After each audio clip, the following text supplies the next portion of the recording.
almost there.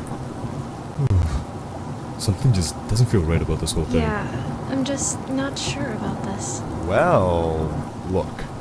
We already signed up, and there's no point in turning back now. Plus, it's a pretty simple job considering the fact that I'm trying to save up for a new... Yeah, for a new whip. We know. Didn't mean to flex how much more money I have. Huh? You and your whopping bank account total of $5,000? Yeah, okay. 5,000 more than you're rolling with. Oh, really? Me and you both know, bro. Ugh, can you guys shut up already? And I think that's the place. Yikes. Looks like Todd's house. This place really did go downhill. Huh. Yep, guess so.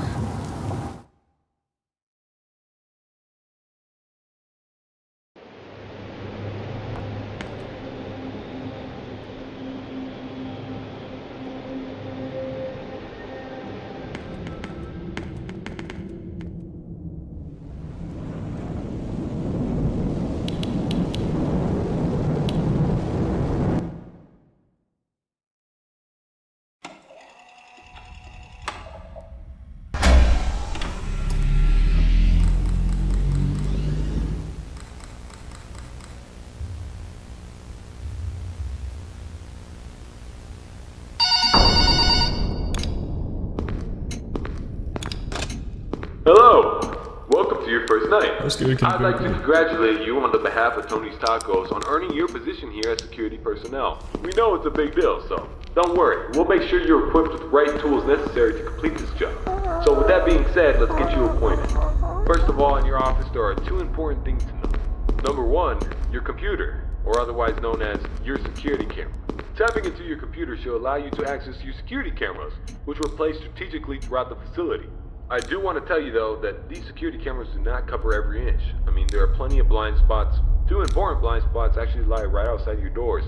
This means that you won't be able to see outside of your doors if they are closed. Now, this brings us to our next important piece of discussion. Your blast doors. These were installed primarily for your security.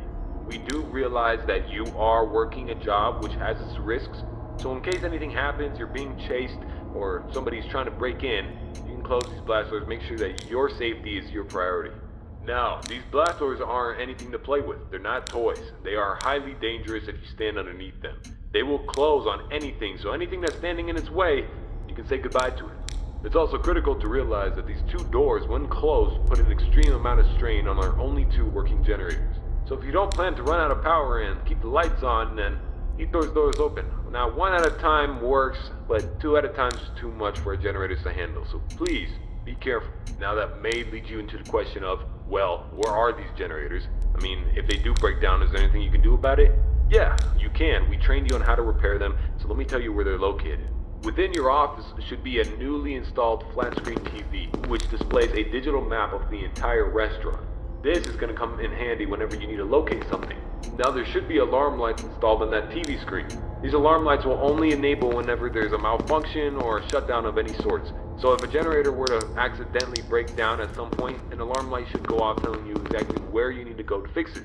Luckily for you, the only two generators which power this entire facility are located in the same area, the parts and service region. The third and only alarm light in the arcade actually corresponds to the ventilation system. We have installed our ventilation reset switch in the arcade. I know it's unconventional, but our engineers decided that was the best spot for it. Knowing where the ventilation reset switch is located will be the deciding factor between life or death. The cons about purchasing an old abandoned pizzeria is that everything around it's pretty much historic. I mean, they're antiques, so your ventilation system sucks. Sorry to break it to you, but you're gonna have to reset it every once in a while. And since all the doors are locked here, you're not gonna have an extra airflow of air anytime soon. Oh, and there's one more thing I forgot to mention within your office. Towards the south wall in the back part of your office should be a small stage. On this stage should be an old and abandoned animatronic. Now this is a relic from the old pizzeria. If you're not good with puppets or anything of that sort, then you can keep the curtain closed. I mean, if you don't want to see it, make sure it doesn't see you. Am I right? And that brings me to my next point. There are a variety of other abandoned animatronics left over from the other pizzeria lying around here. This includes the front stage, parts and service region, the warehouse, you name it. There's at least something that we can salvage there. Not to worry, these animatronics are shut down, so there's no source of power anywhere within their rigs. So between me and you, there shouldn't be another incident. But that about covers it. It should be a very smooth night, uneventful. You should be able to get accustomed and acquainted with everything, and I hope to see you tomorrow. You have a good night.